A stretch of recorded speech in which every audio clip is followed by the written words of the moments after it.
কি দিয়ে আমি পুজিব? সেটা মায়ের লীলা ছাড়া, মা ছাড়া আজ পর্যন্ত কারোর জানা নেই। মা কিসে সন্তুষ্ট হবেন? মা কিভাবে পুজো নেবেন? সেটা মা ছাড়া আজ পর্যন্ত কারোর কিন্তু বলার ক্ষমতা নেই।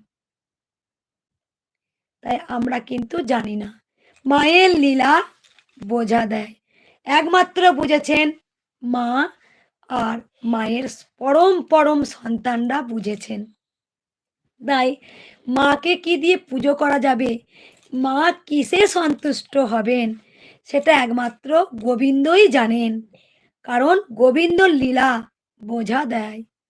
তাই যারা গোবিন্দ প্রেমে, যারা ভক্তি, যারা তারাই একমাত্র বুঝতে পারেন যে গোবিন্দ কি চান, গোবিন্দ কি ভালোবাসেন,